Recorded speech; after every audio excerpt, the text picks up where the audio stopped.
What's up? My name's Mike Ross. I like producing music and composing music in all different kinds of genres.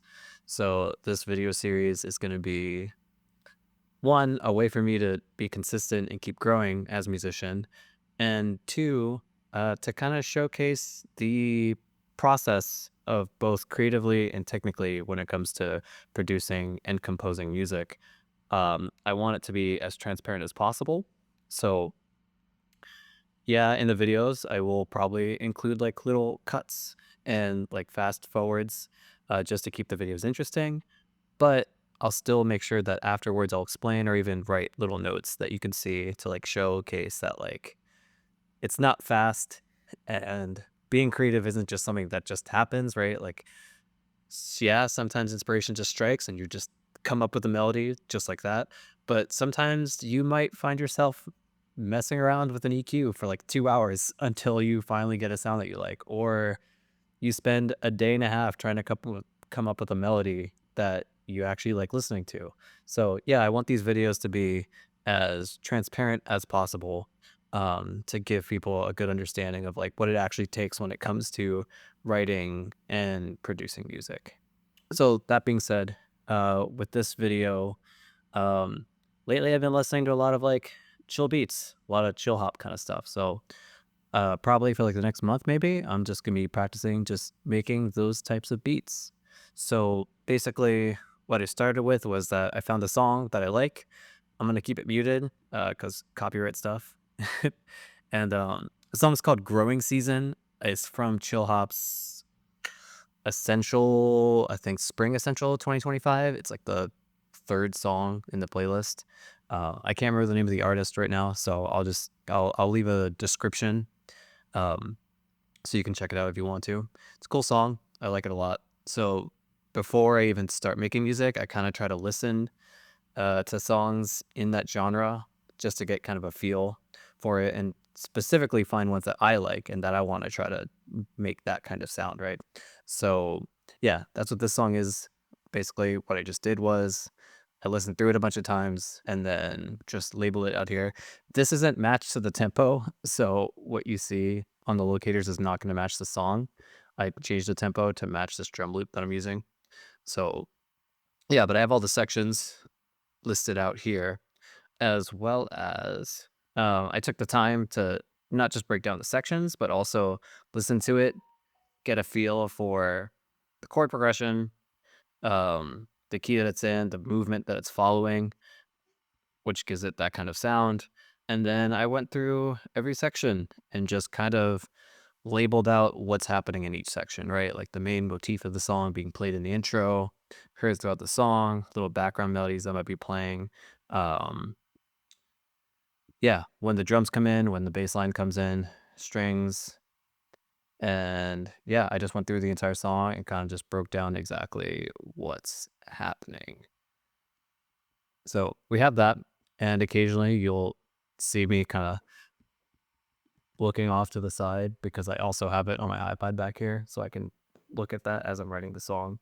Um, that's how I like to do it. So basically, what I'm gonna start with is we look at my iPad to see like what the drums come in. For the sake of this first video, I'm just using a drum loop.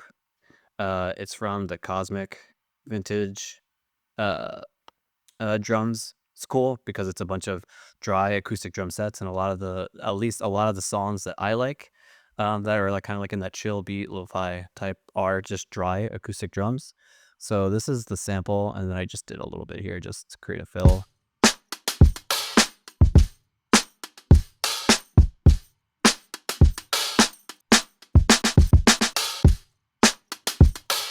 Cool. So what I'm gonna do is I'm just gonna go throughout the song and just create all the drums first, or just put the drums throughout the arrangement first. I like breaking things down into like one thing at a time, because the way that I find is that if I just try to be free flow the entire time, right, I don't get a lot of progress done. I might be like, oh, this is a cool bass line. Let me do this. Oh, maybe I need some pads. Oh, let me try that. Oh, I need some ear candy. Let me throw that. That doesn't really work too well for me because then I find myself just getting stuck on just single 8 bars, and then I have no idea what to do with it.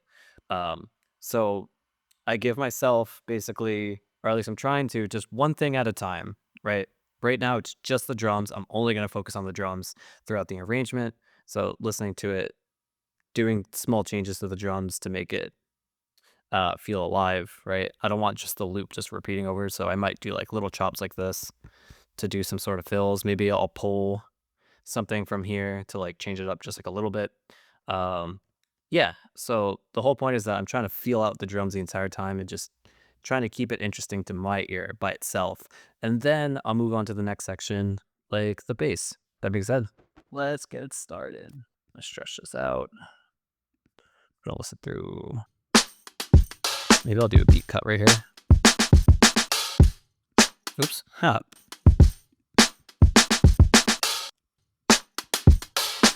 That's kind of cool. What I'll do is reverse it.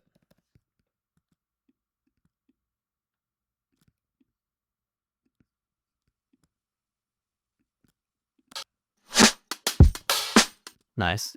But I'll bring it down a couple decibels. Try 4.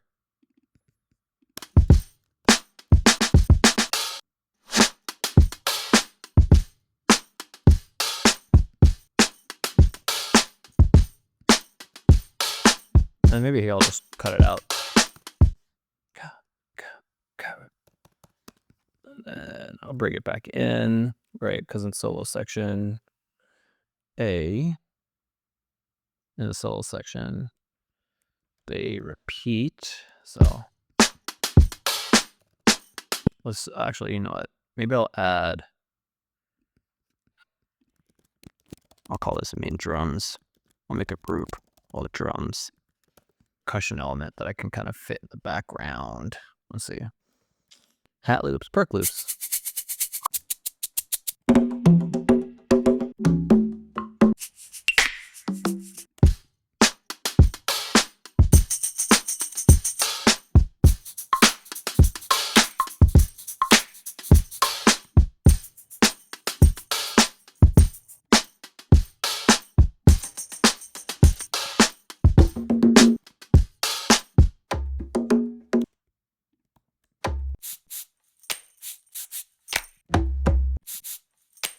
I kind of like that, but I want this to be in the background. I don't want it to be like a main thing happening.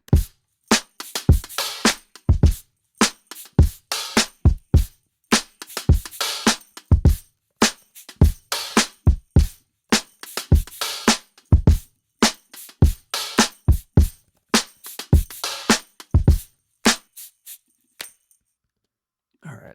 And then what I'm also going to do, go here, grab a delay, 100%, right? Blah. Go like that. No feedback.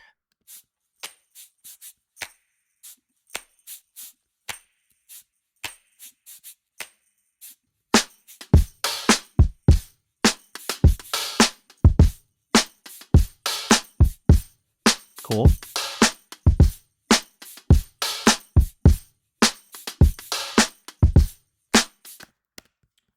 And then a pro.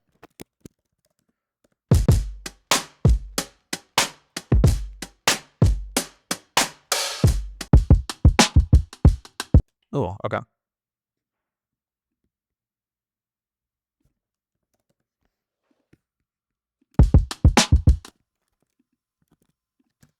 See how that feels. That might change the feel a little bit too much, but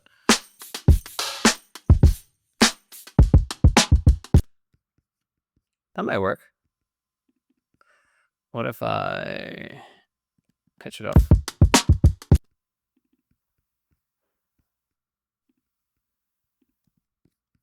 I kind of like that as a fill. So let's go.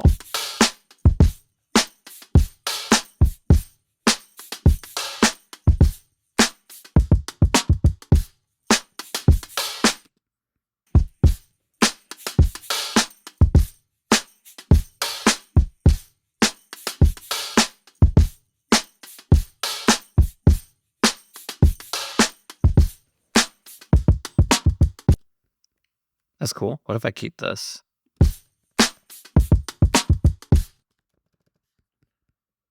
I could do that.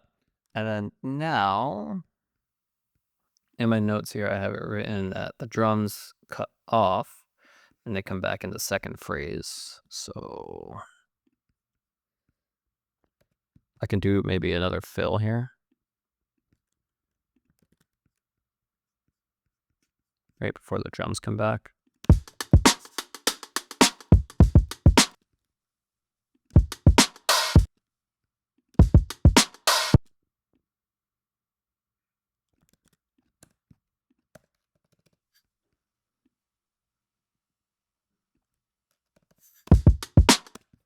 And then I'll take the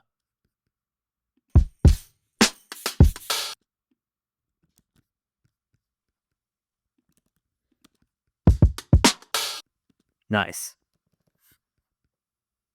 Take these guys. Drums come back.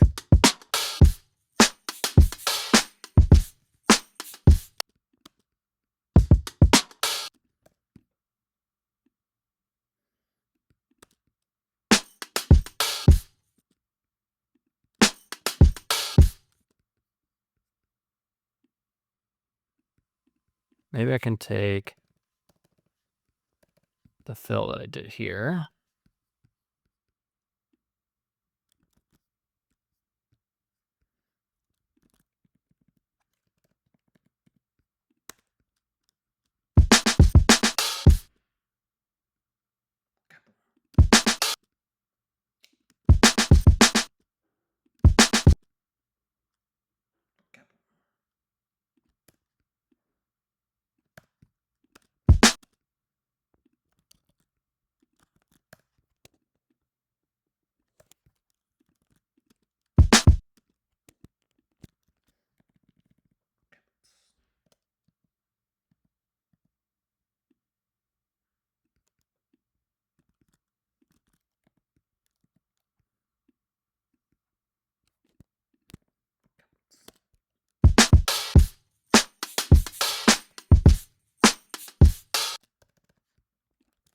I'm being a little nitpicky right now.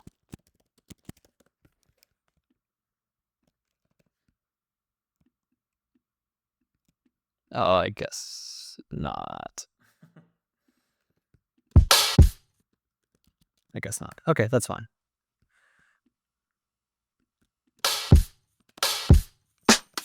That's better. All right, so what happens in the bridge?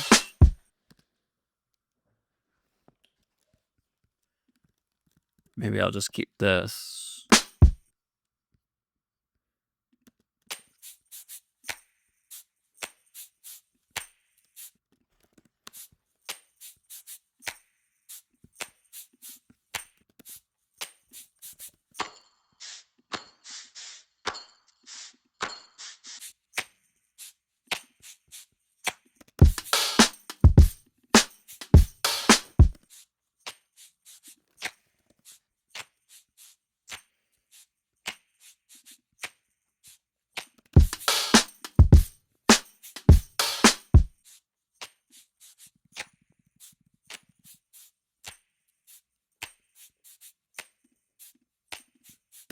Cool. I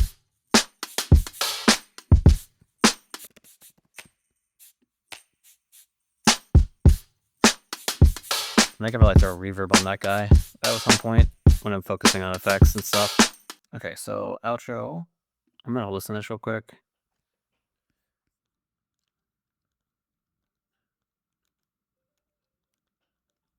All right, so what I'll do.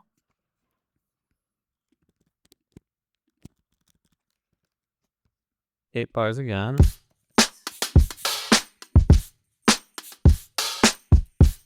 Where's that fill that I did?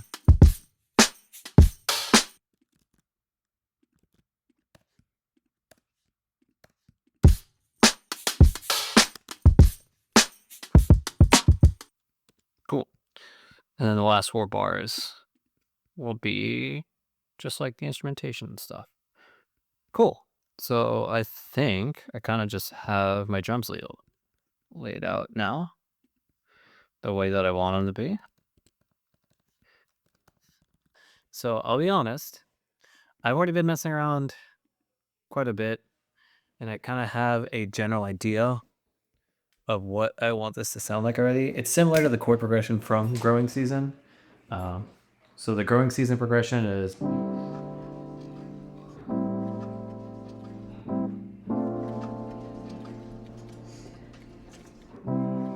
Sorry about those lines. The progression I'm going to do, instead of going out to B flat, it's going to go down to G. And then I'm going to play around with stum. Right, so this would be something like.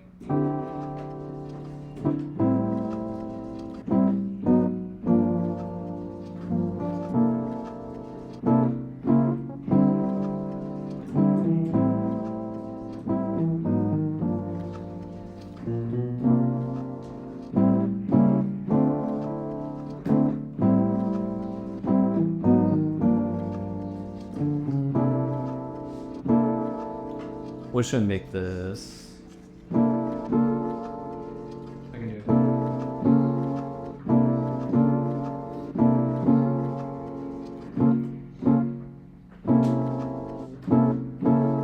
We're not changing anything, right?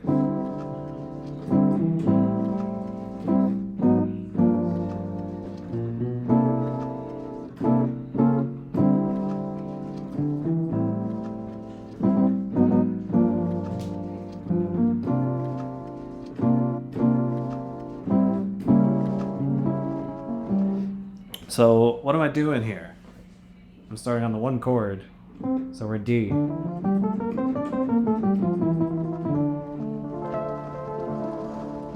Right, so I'm going from the one chord,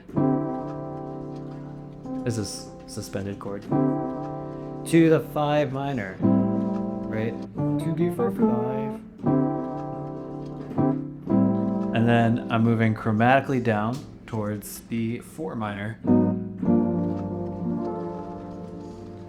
up to the flat 7 or dominant 7. And then up a half step, which is basically a 5 major chord, but I'm starting on the 3rd, back into the 1. And then the second time, so this is still that flat 7 chord, but now I'm doing like suspensions by playing a B flat major over it. To the 5 minor, playing the 3rd, I'm going minor, major, like that. So I know there's a lot. This video isn't really going to explain music theory or chord progressions like that, but just to kind of give you a general idea of the motion that I'm going in. So now I'm just going to set a tempo. And then for a while, I'm just going to fuck around with this until I get comfortable with it and have a good idea of what I want the motif, how I want to solidify it as. So we'll start on the last bar before it loops.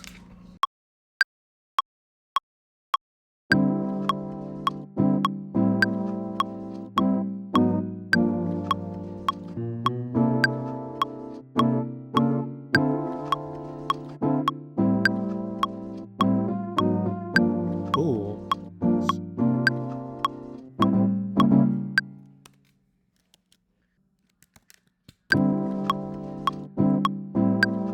I'm also gonna make sure.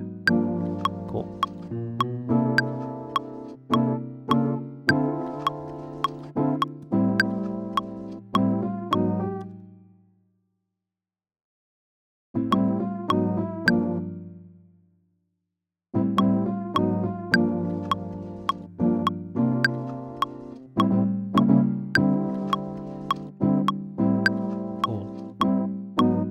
I'm gonna remove some of the low end.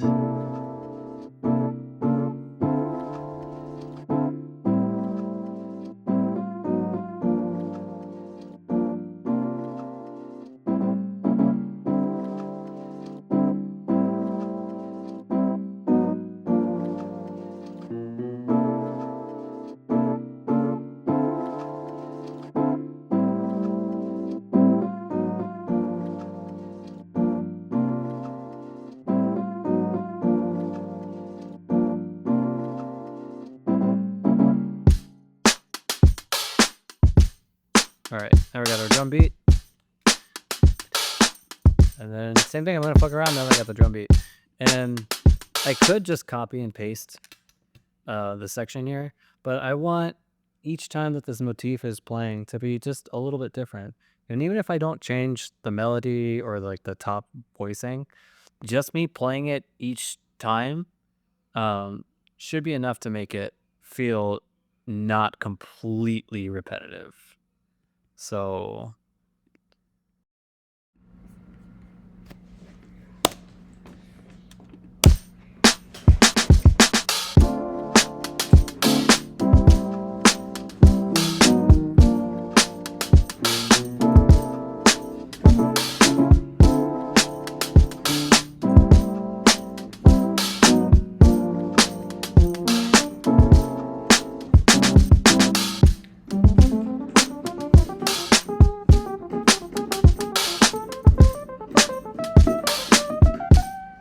alright, so now we're in the solo section, right now the continued section.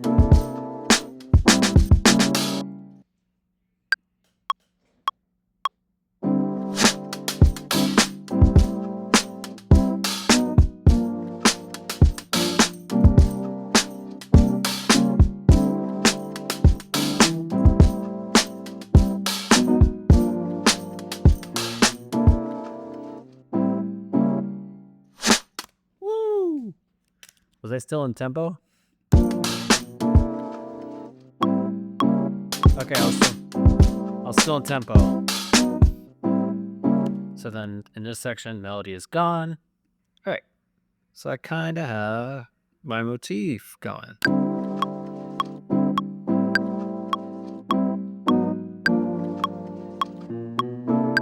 Now we got our bass line. So bass line comes in right after the intro.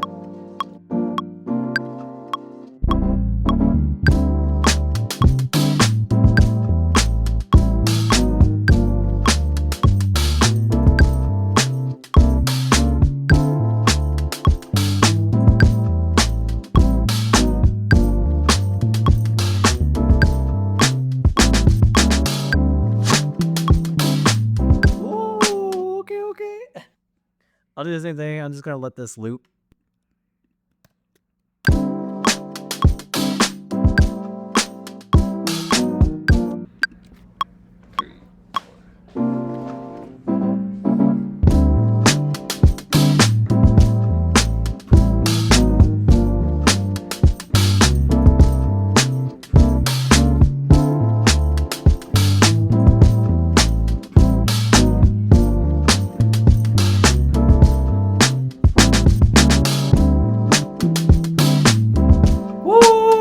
Okay.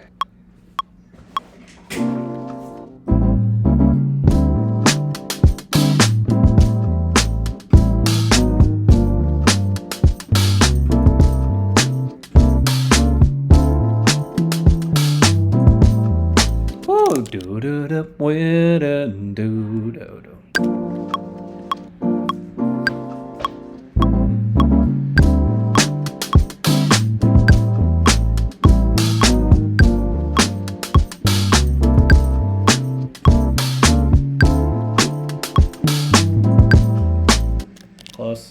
Close. I want these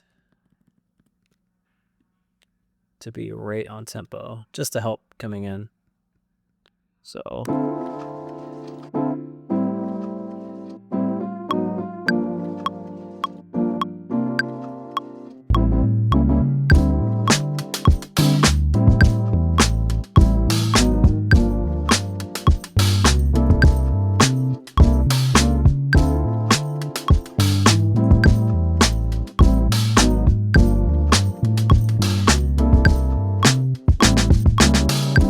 Nice.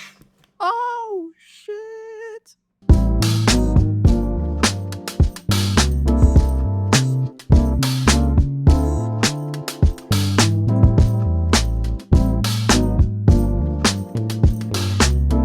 Ooh, hold up.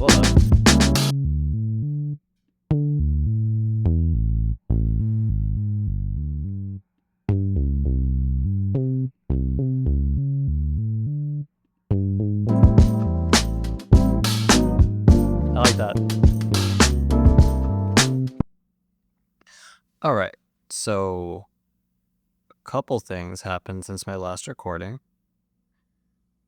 One, I learned that my laptop can only really handle up to 30 minutes of recording before it starts getting super choppy. So, you'll probably notice that.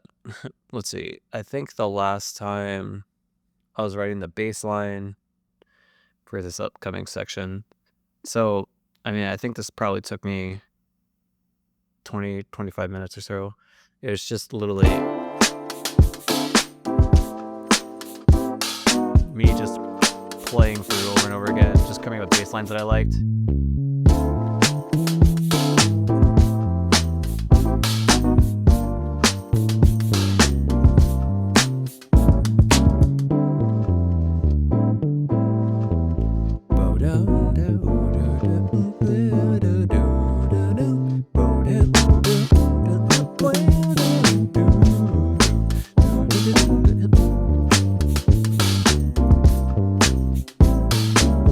Cool, fun. Same thing. And that last section. Alright.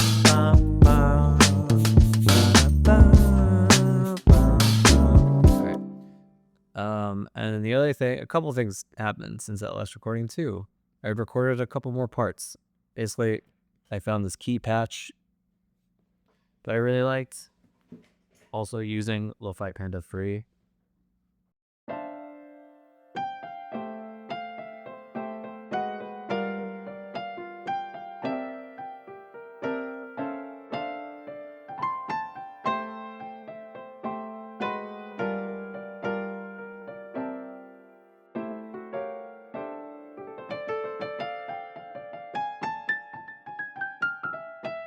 Yeah. So played through that a couple times so I came up with something I liked, and then we came up with something like this.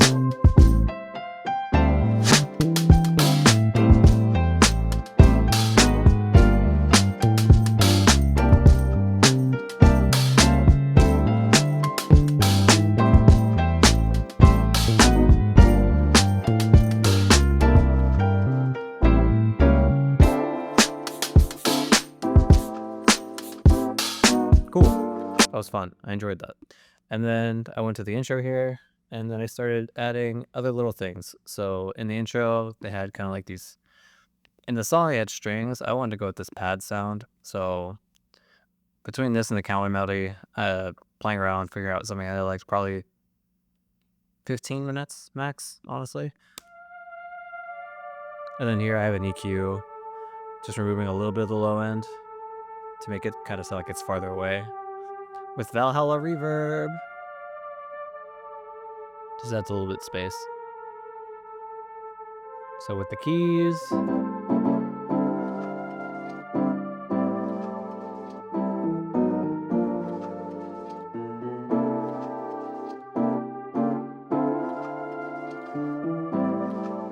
Cool. And then I added this little same thing. There's also kind of a quiet counter melody. I think mine's a little bit louder than the actual that was playing. So same thing. I found a sound that I like. I played around, recorded a couple times, so I found something that I liked.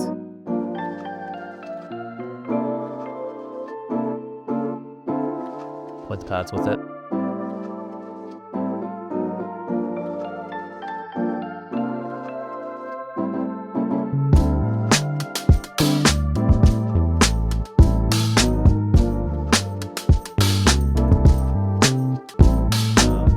Then I cut everything out so I can transition into the keys.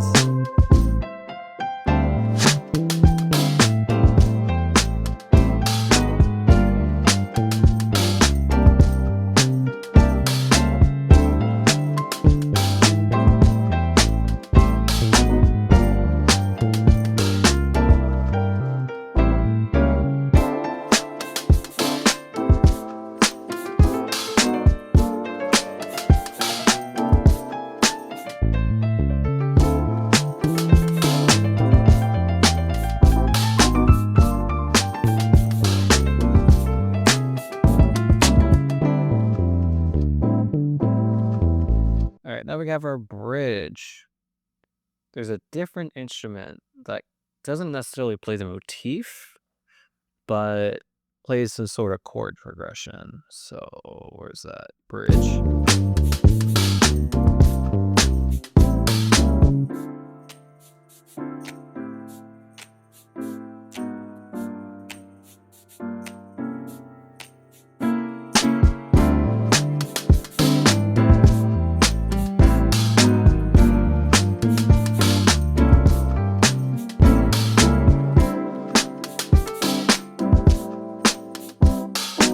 I could do something like that. I kind of like that.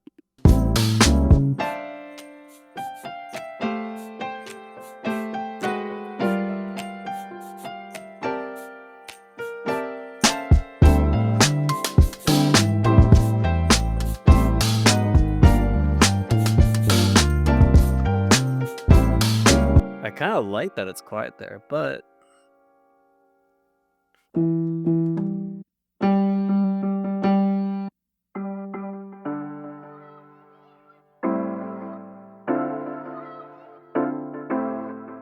sounds cool, but too much.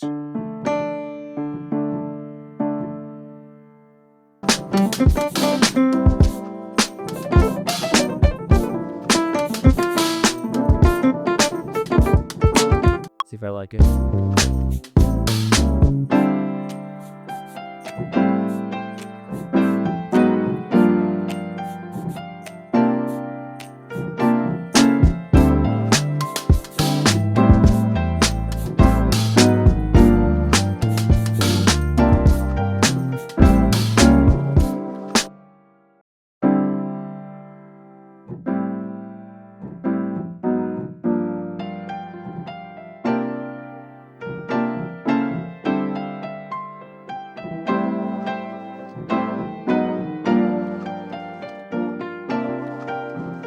Kind of blends well with the keys.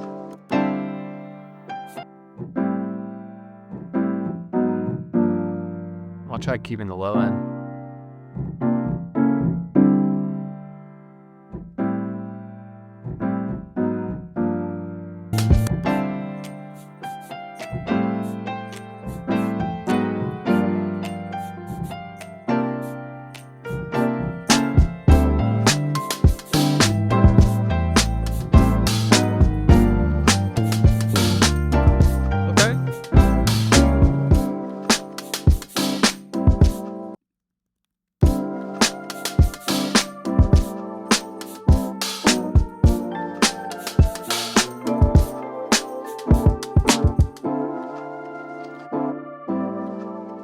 Okay, I think I pretty much have everything at this point, minus the soloing. So I guess I'll just record that. I kind of like just using the piano because it has decent dynamics to it. That's the other thing I'd like to add is that when you're using a lot of synthesizers, right, or synth midis,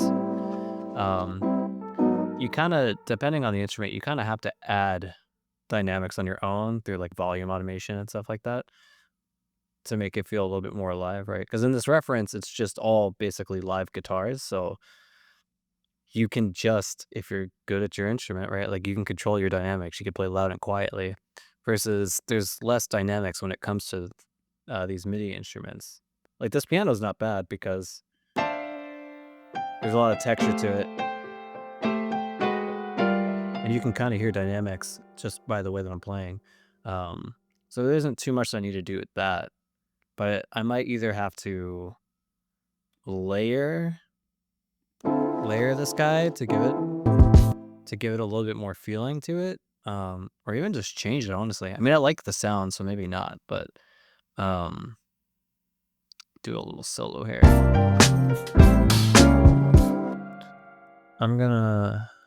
I'll have this anywhere else, right?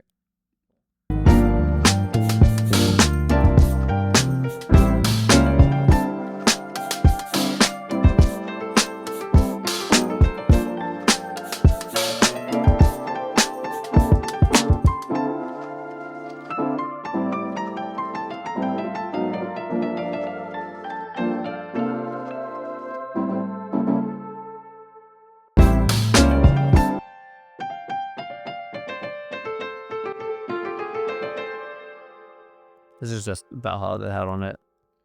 What I'm gonna do is remove it from here, go here, make that 100%, and then mix it in.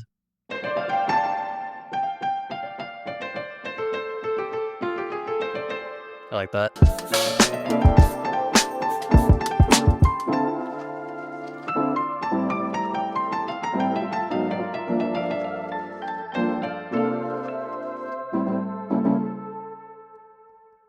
And then there's also a solo section here.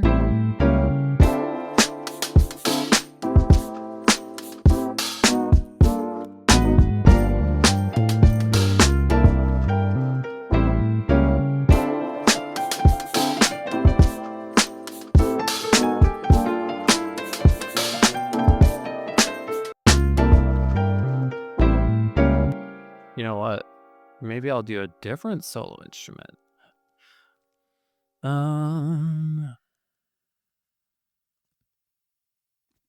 I'm probably gonna be doing this over and over again until I get something that I like.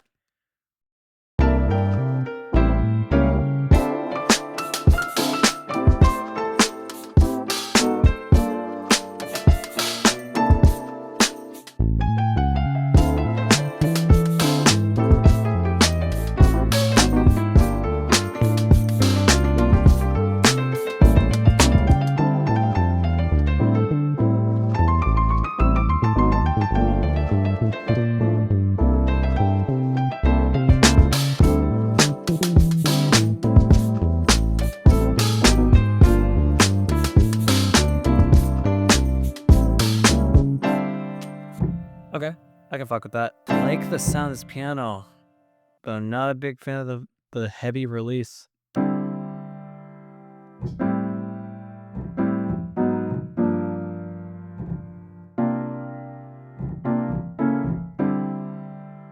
So I can remove that. Let's see.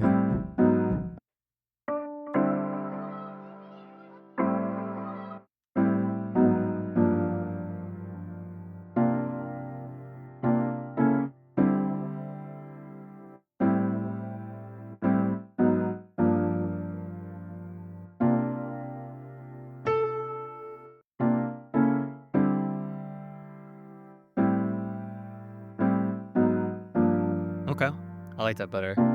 I kind of want it to be mono.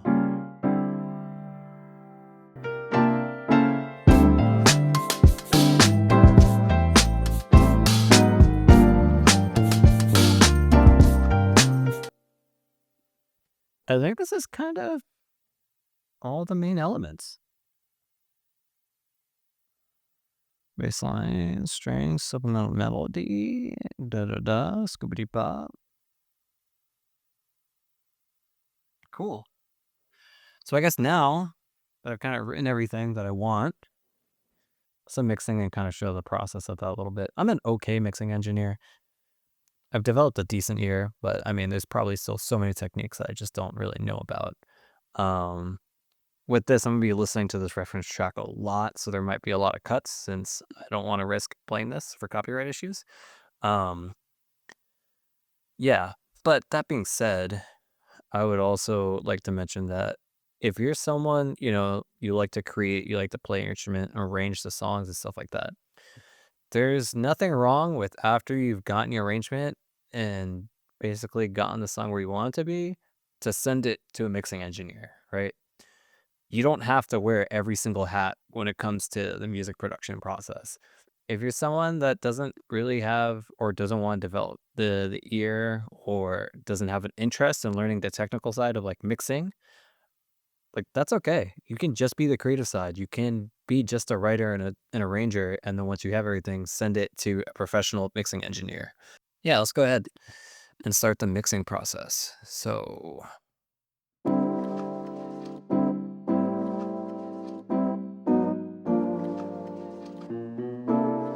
oh, you know what though? No, I'll focus on it later.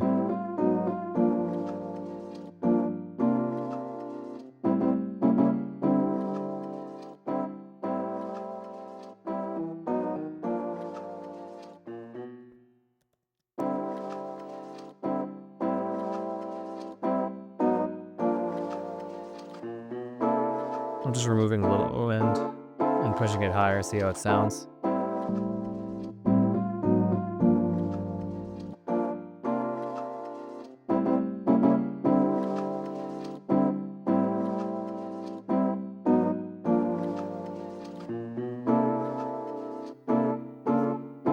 What could I do to this sound?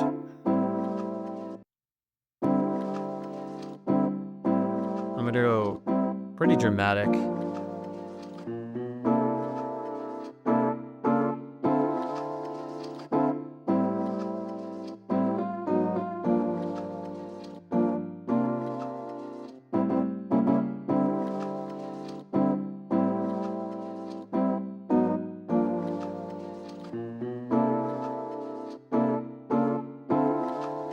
And then maybe I'll try to give it a little bit more body. So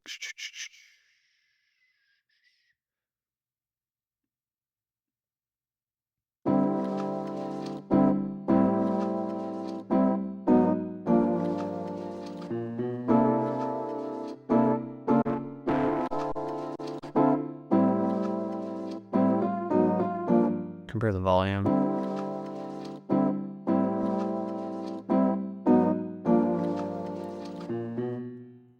So what I'm going to do is see where this is peaking. 11.3.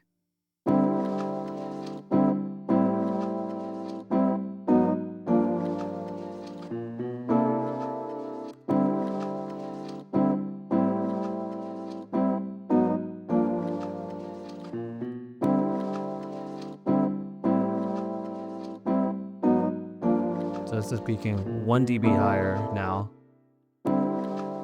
2 dB. Maybe?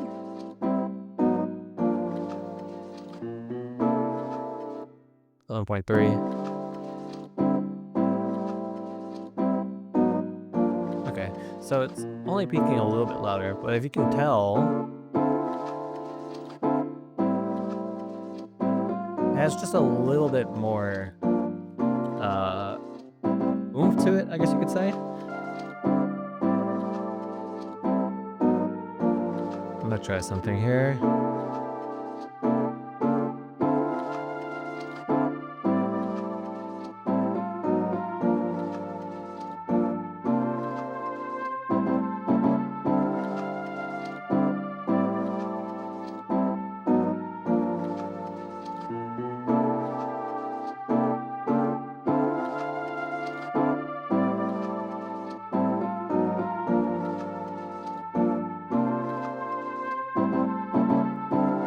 Maybe I'll group this.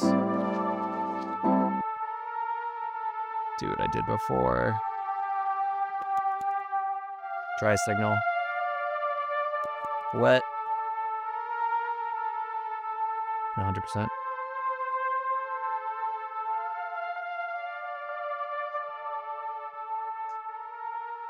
Kind of like that.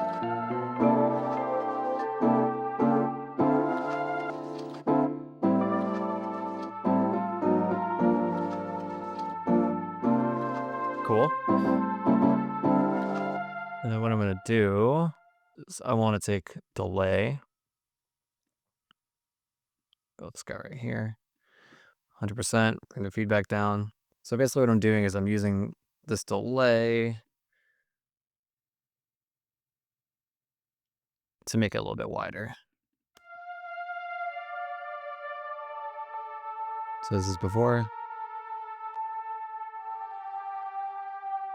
Now it's wider.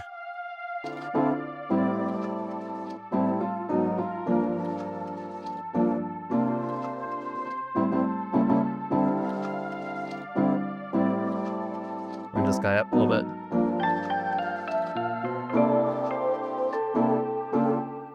Cool. I'm gonna do the same thing. Take this guy, copy it over. I could probably save processing power by actually fucking just making a return track, but it's okay.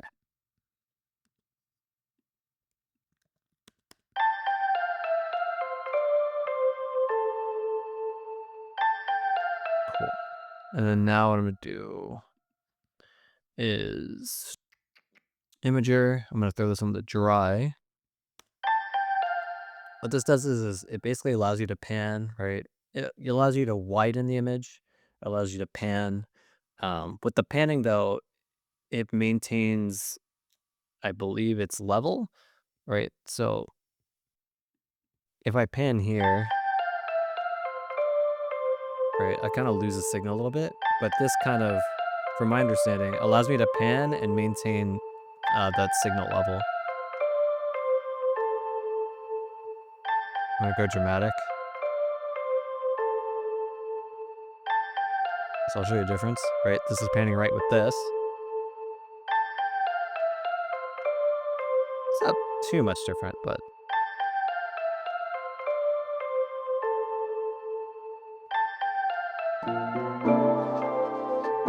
And I'm putting on the dry signal. That way the reverb is still centered, but the dry signal's like this way. Yeah, that sounds nice with just reverb.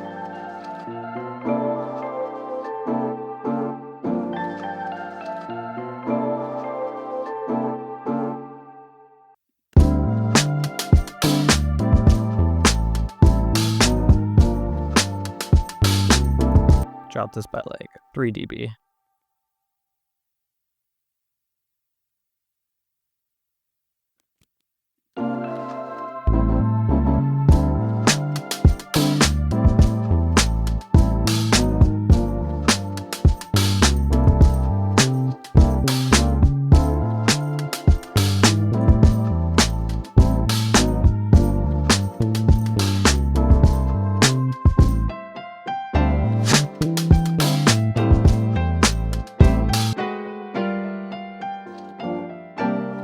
The same thing.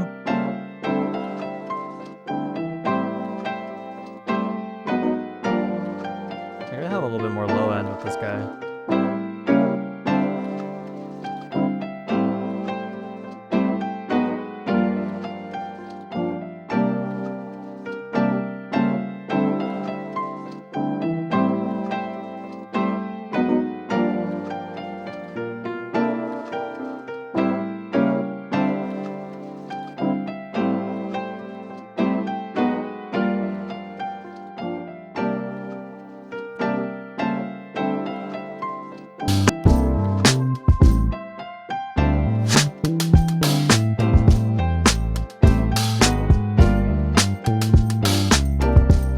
Make it very quiet in the background. I'm also going to turn up my input so I can hear dynamics better.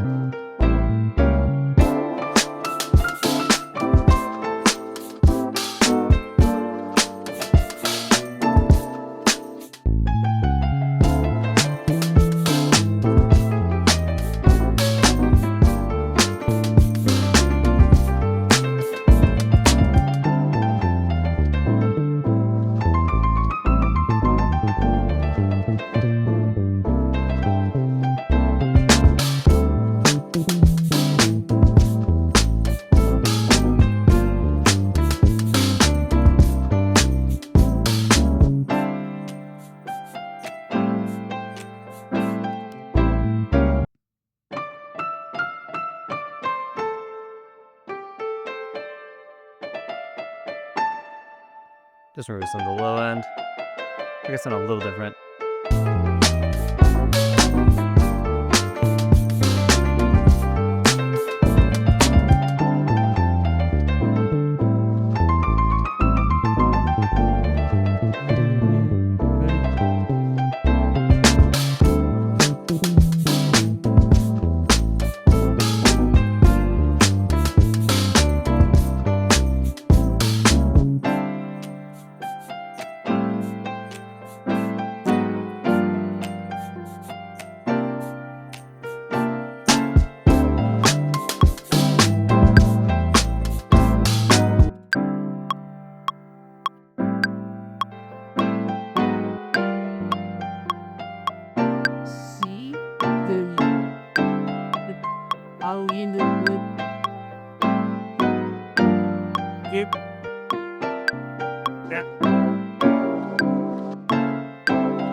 Selected is arma vamos point on ending.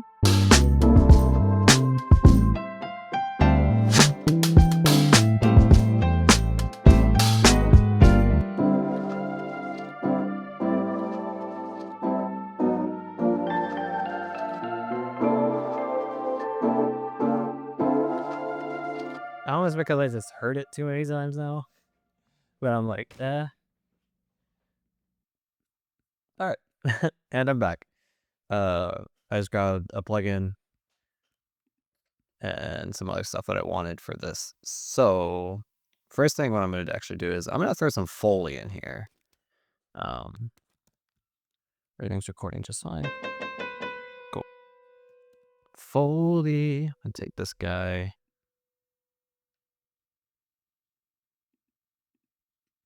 Hello? There we go. Make sure it's not. I don't want it to warp at all. Make this really quiet.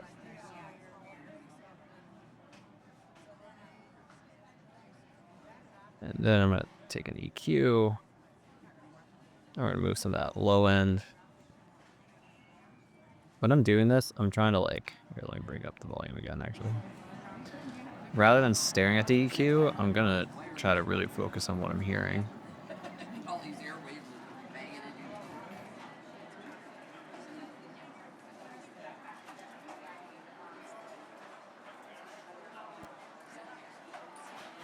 Okay, I'm happy with that, and that'll make it super quiet. Let's see, compared to the song.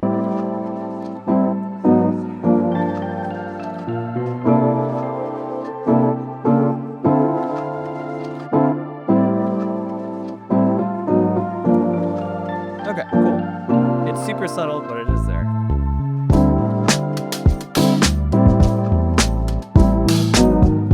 How long is it?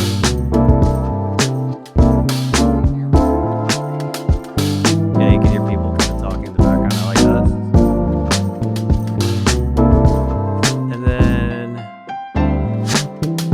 about halfway, I'm just going to duplicate it.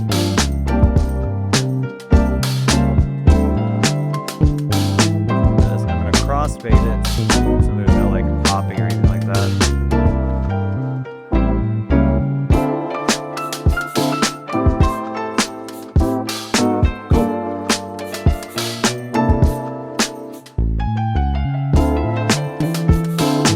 And like I mentioned, there were a little bit of changes, and I'll go over them in just a second. But what I'm going to do now, I want to take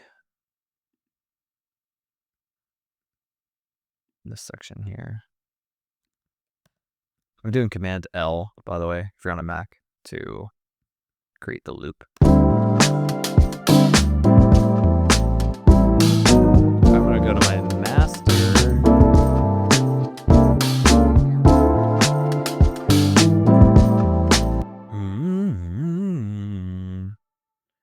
And I believe it's Waves Abbey.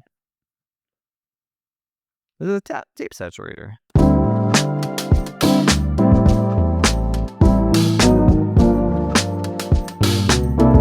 So this just kind of gives it a little bit of an analog feel. I'm going to see what exactly I could do with this. So this is literally my first time using it. So I'm just going to kind of fuck around until I find something I like.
normally kind of run this over individual tracks, but I don't know. I kind of like it.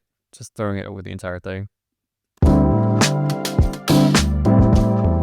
gonna raise my output so I can really hear any kind of subtle keyframes.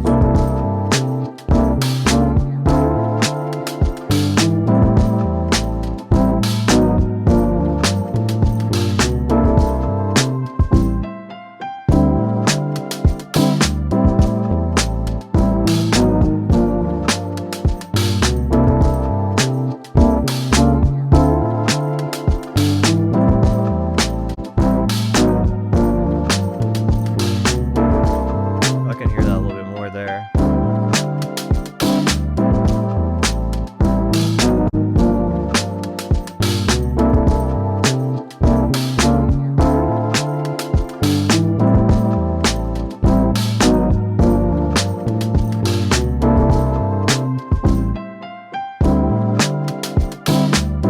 I kind of like that.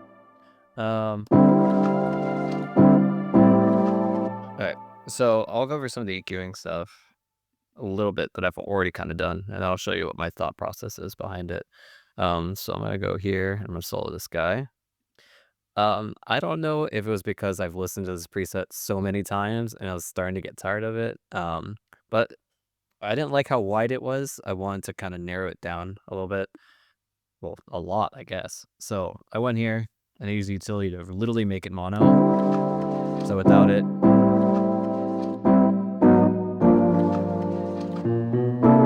and it's like it sounds cool wide, but I already have so many other things that are so wide that I figured it'd be nice to kind of just bring it down center a little bit. And then over here, I'm just sending it to this reverb, but I haven't. Ooh, I don't know if I want to use this reverb. Valhalla removes the low end.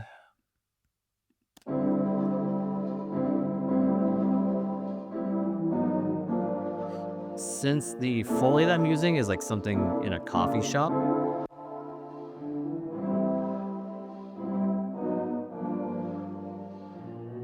what kind of presets are there? Room. A large wooden room.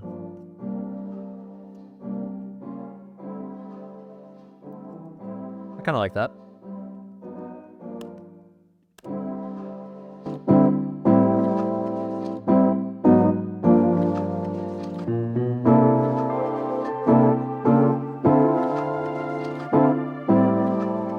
So what's happening is, right, I'm making the original signal just dry. Sorry, the original signal mono, and then I'm adding a little bit of space using the reverb. And then, so this was an EQ that I kind of did off camera. Basically what my thought process behind it was, I'm going to turn this off. I'm going to grab another EQ. And what I like to do with some sounds is listen to it. And then I'm listening for what I would consider problem frequencies. So, right, I don't want all that sub energy there. And then I'll take a band. Right, let me make it.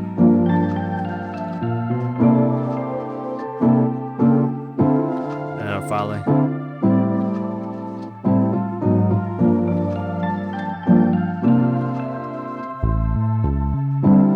It's like right there, right? I'll bring that down.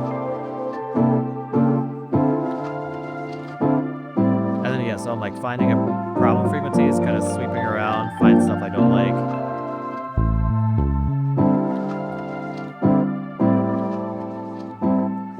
But that was the only thing that I didn't like. And then I kind of liked the sound over here a little bit.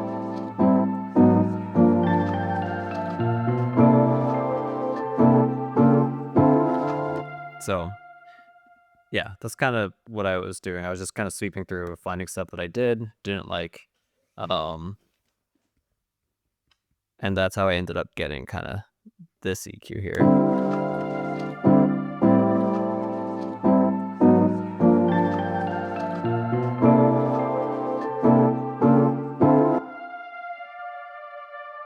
And then this guy,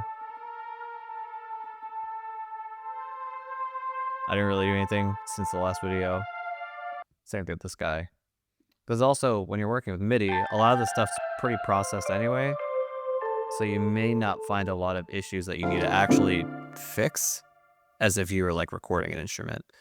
Though you can also use EQ not just correctively and additively. You can also use it to balance, right? If you want a specific instrument to take up a specific frequency range and you don't want it to get masked, you can use an EQ on another instrument and kind of remove from that specific frequency a little bit so that instrument kind of shines through.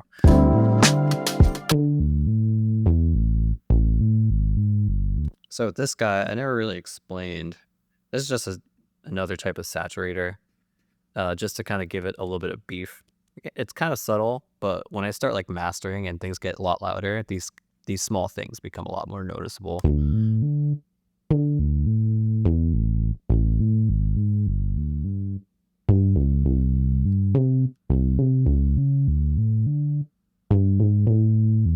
And then something I did off screen was, maybe you'll be able to hear it.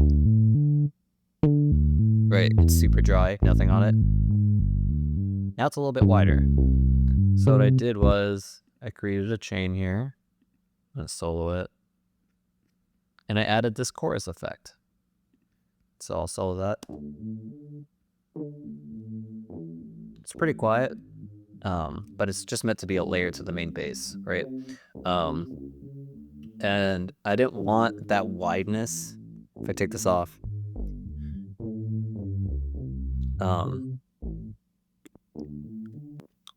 when it comes to like wide signals that are taking up the outside versus like the center of your stereo image, I like to try to keep that low energy out of the sides and just make sure there's only a low energy kind of center. It can kind of get messy on if you're playing it on like a large sound system. So at least that's how I feel about it. So it's just like a small little thing just to make it kind of stick out a little bit more. Again, this is a synth, so there isn't really any issues. Yeah, again, I normally use this guy.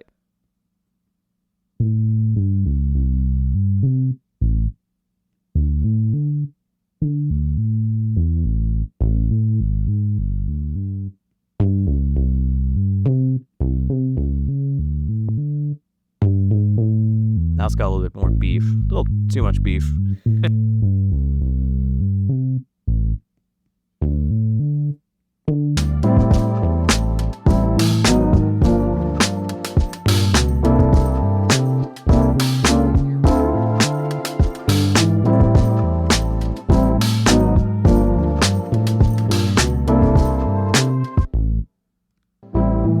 Where are these keys hanging out? Around here.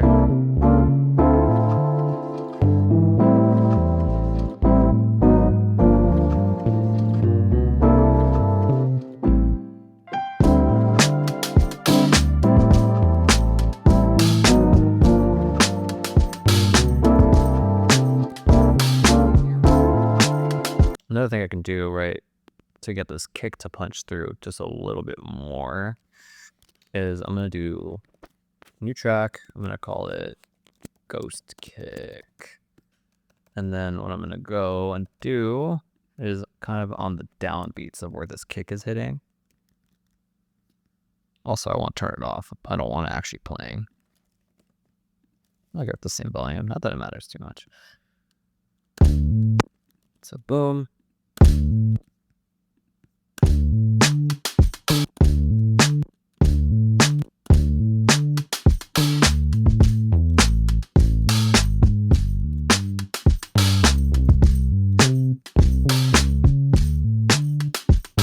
Okay, so it kind of just seems like it's always in the downbeat.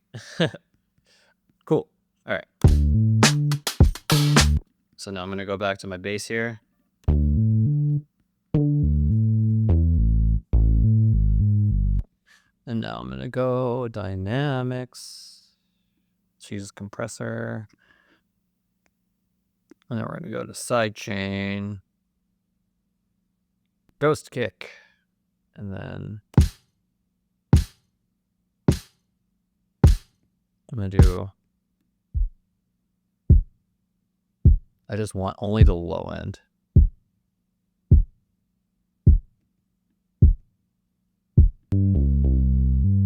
And then I'm gonna bring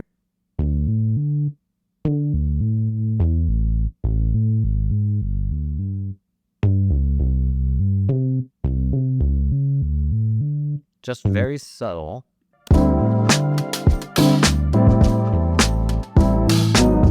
Because I'll also rename this.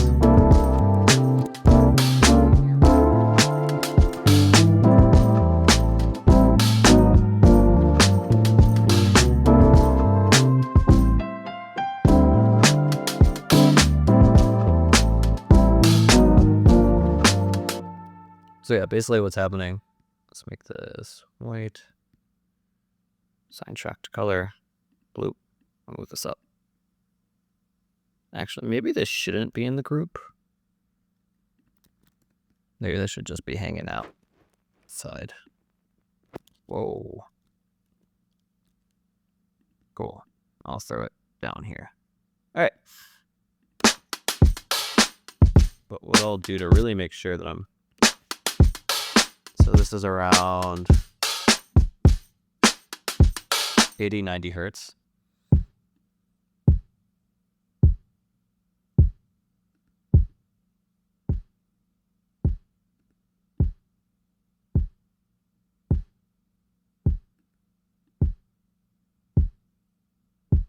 Yeah, around there.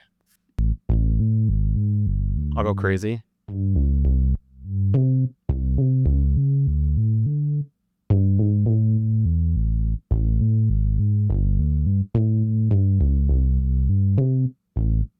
So it's like -3 dB.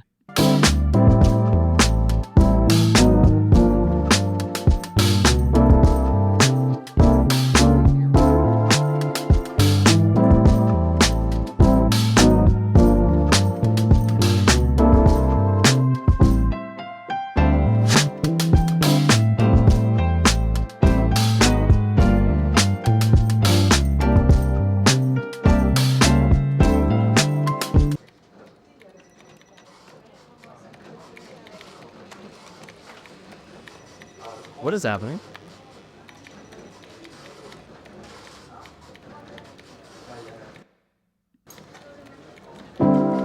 Oh my goodness, it's because...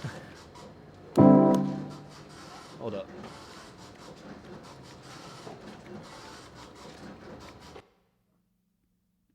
Did this ship freeze? Hold up.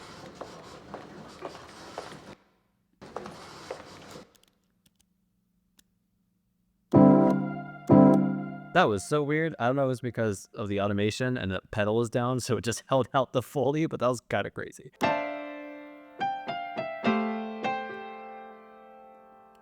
I did super basic EQ to this piano. Doing kind of the same method, just found a problem frequency and just kind of reduced it just a little bit.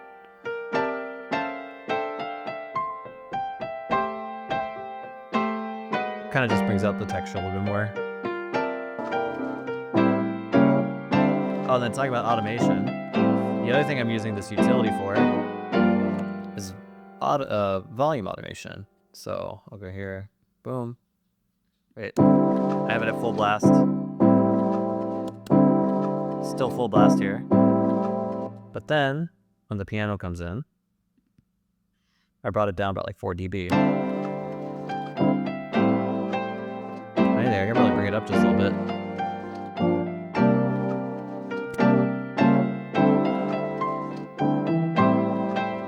And then if I take this,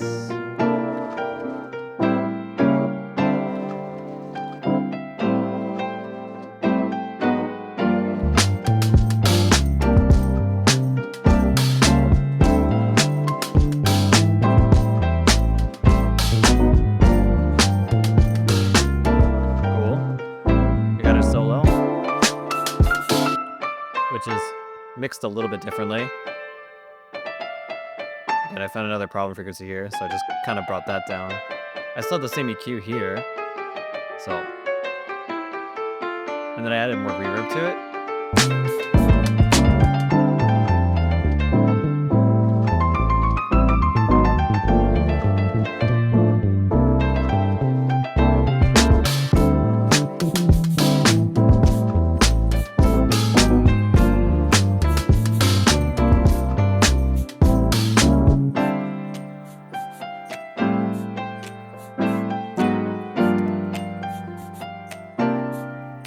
All right. Would it do anything here at all? Slightly different EQ. I kept more of the low end with this guy since it's playing the lower register. And there's just a tiny bit of muddiness around this frequency, so I just brought that down a little bit.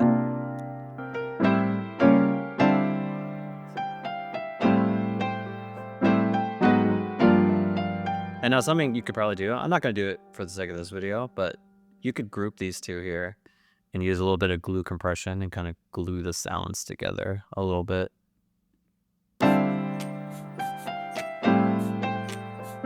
Makes them sound a little bit more together, but I think it sounds fine right now.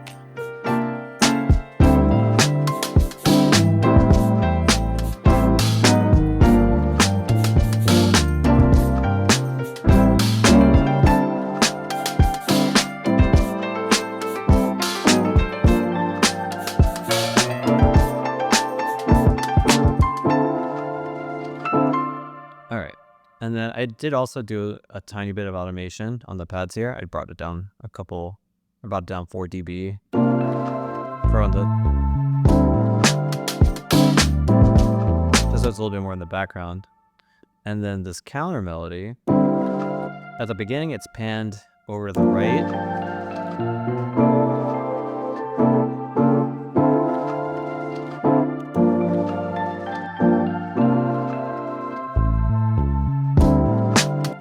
Right. And then over here, I panned it to the left. The reason why I did that is because the solo piano is also panned to the right.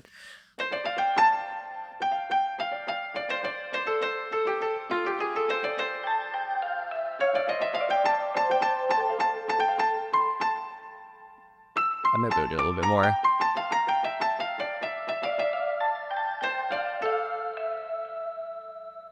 So yeah. Where is this guy hanging out?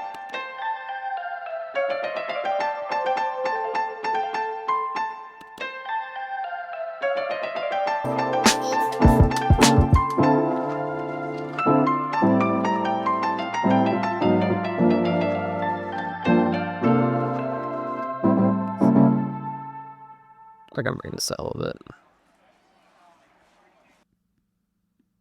Figured it down.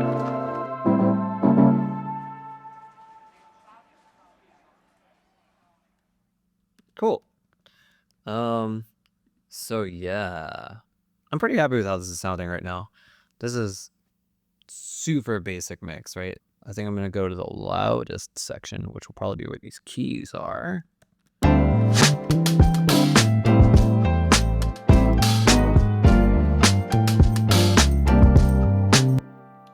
And we'll start a bit of the mastering process. So that plugin that I mentioned that I normally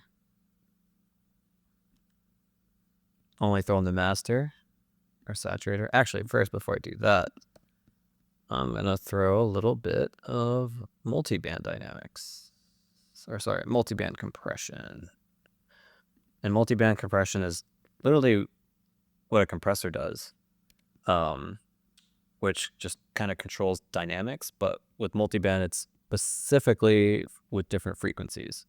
So there is an actual multiband compressor here. I don't want the input raised like that.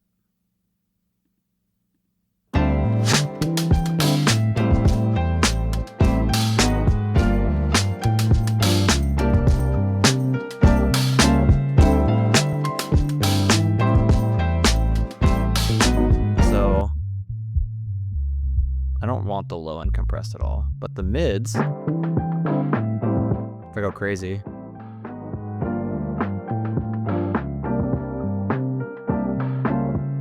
Actually, let's see what happens if I do this.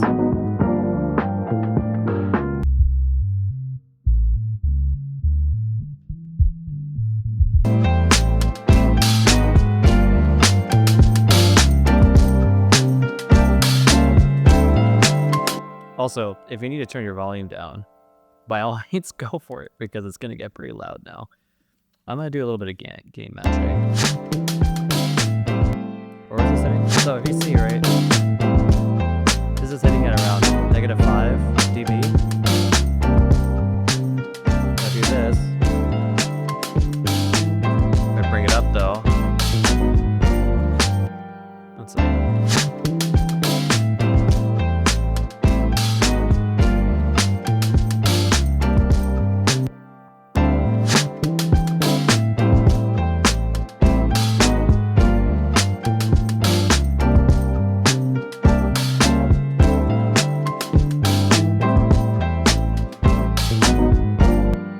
So around negative.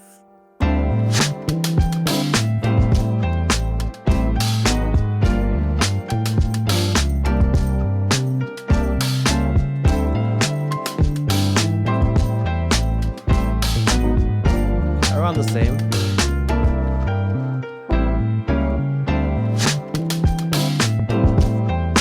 Let's see. Now I'm going to compare the two.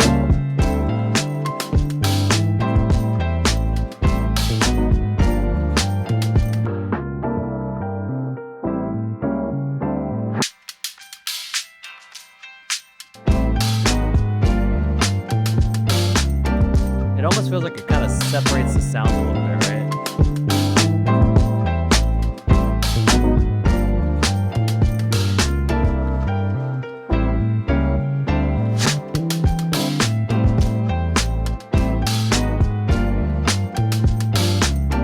That's cool.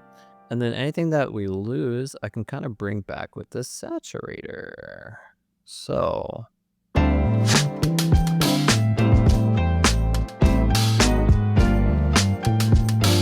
a little bit more low end.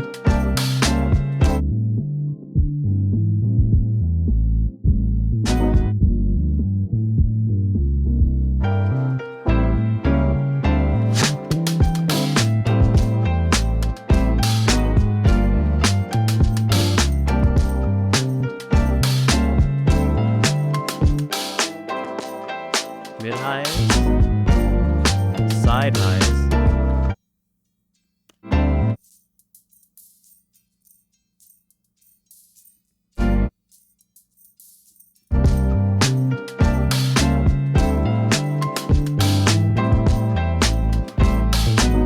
Subtle, but if we do the two together,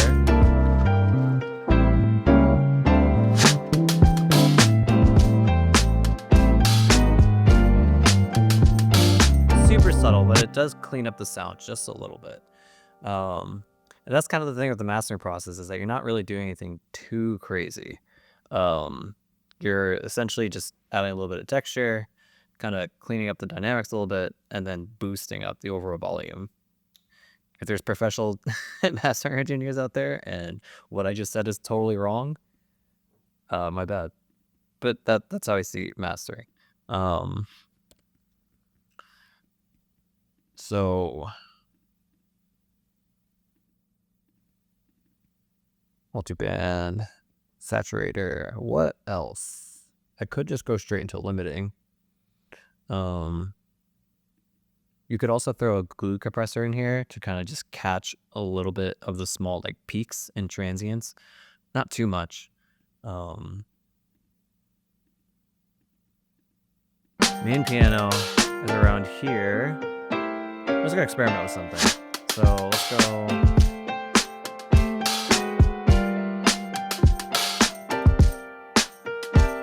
The bulk of it is around 400 hertz.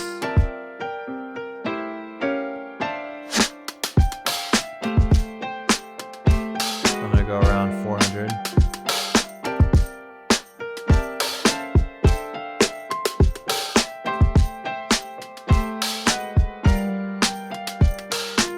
Not that much.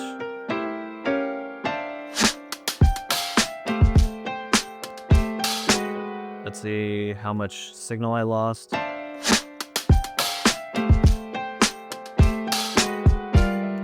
Negative 540.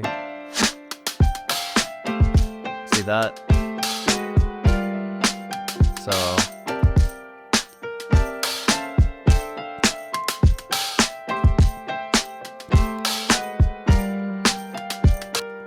turn it back off. What was that?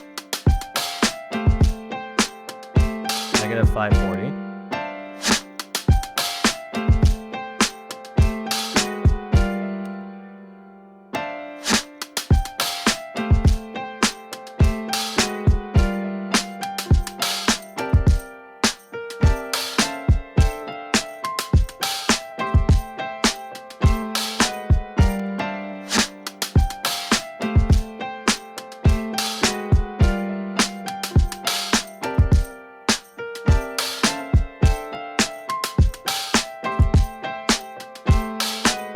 Cool.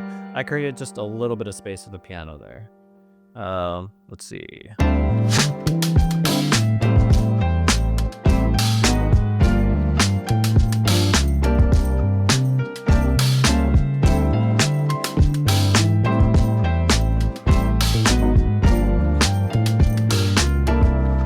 What's cool about little stuff like this, right? Like me going to center, is that it subtly brings out a little bit more of the low end and the highs of these drums.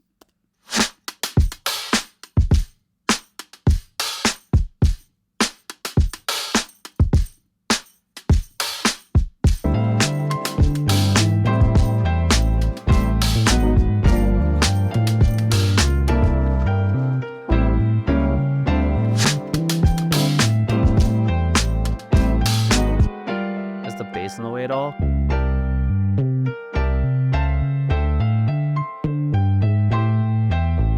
Let's go ahead. And again, this is going to start getting loud. So I'm going to take this guy, which is my limiter. I'm going to set this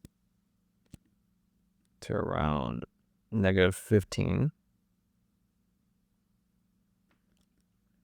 I want to keep this from clipping. I'm going to turn my output down. And you should probably turn your output down, depending how long this video is. So.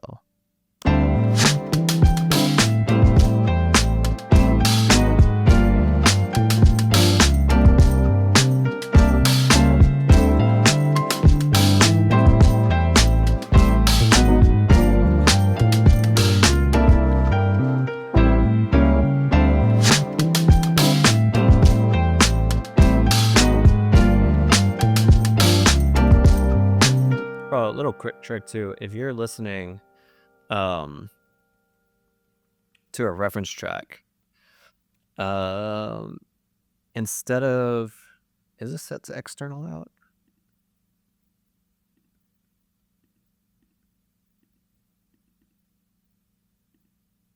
Oh, here we go.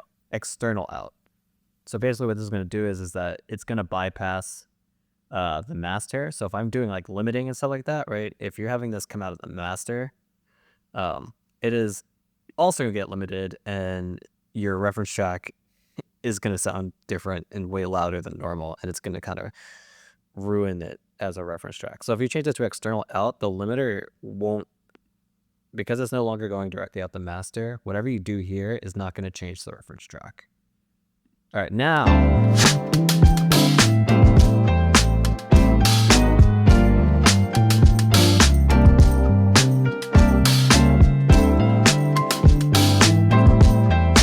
I try to avoid going anything more than like 6 dB in reduction. I don't want to squash the sound too much. But what I also do here is I grab this guy.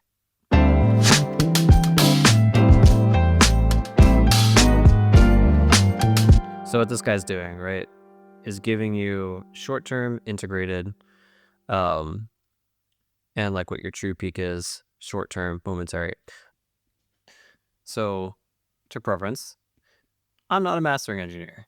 I know very basic, minimal stuff about mastering. I do know that there's a target range of loops that you're trying to reach when you're mastering your music. Your integrated and your short-term loops. Short-term means like where it currently is at that moment, and then integrated as you're listening throughout the entire track, it gives you a number for like your overall dynamics. So depending on the genre, right? Like if you want something that's very, very full sounding or something that really, really punches and it's loud, as in hip hop, right? Like you're mastering very, very, like you're really pushing it to get as loud as you can.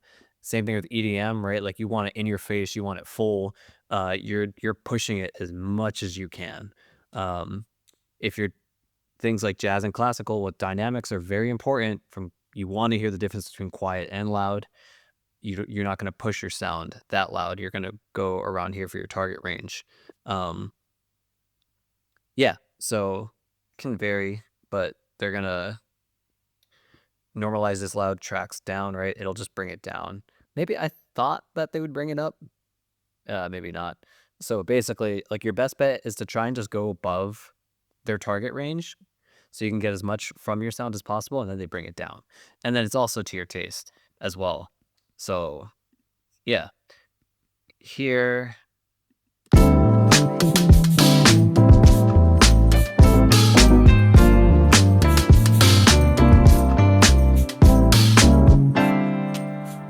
Right. I'm trying to avoid going anything more than 6 dB. As for my own sake, I don't want to squash the sound too much. And I've already listened to the entire track, and it's around -10, 7 loops. In short term, it's sitting around -9. So I'm happy with that.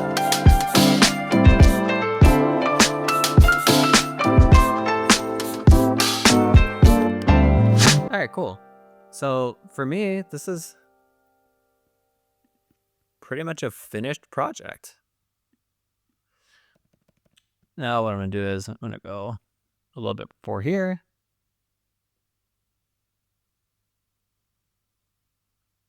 There's a way better way to do this. Um, boom. Wow. I'll highlight that. Let me actually make sure. I don't want to clip off any of the. Cool. And then I just give it a little bit before. Oh, I should also mention too, right? If you're using your reference track here, you can also compare the loudness of your track to the reference track, remembering to change this to external out, so anything you put on the master doesn't affect the reference track. Keep it at the volume that it's normally at, and yeah, so.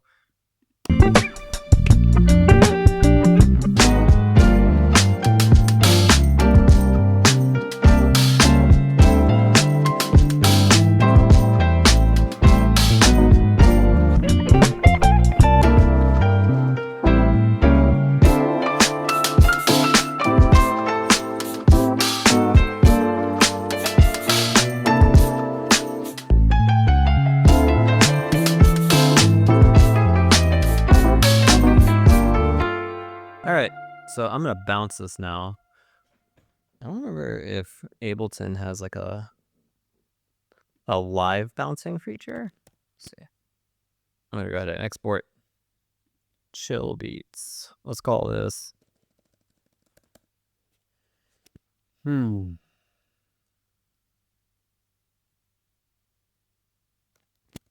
Morning coffee. Yeah, that's kind of it. In total, this probably took me. I did about an hour to 2 hour recording sessions, each time, and I've been working on this for like 4 days. So I probably put about 5 or 6 hours in this beat. Um, Depending on how comfortable you are as a producer in arranging, that could be faster, that could be slower. This is also a small track, and it's bare bones in terms that there's no like effects or anything like that, really. Um, Sometimes a project is going to take longer. It might take you weeks. It could take you a month, depending on what you're doing. For the sake of this project, I wanted to keep it simple. I wanted to just kind of have fun with it. Jamming out, which is also why I didn't really clean up a lot of the things in terms of like the groove.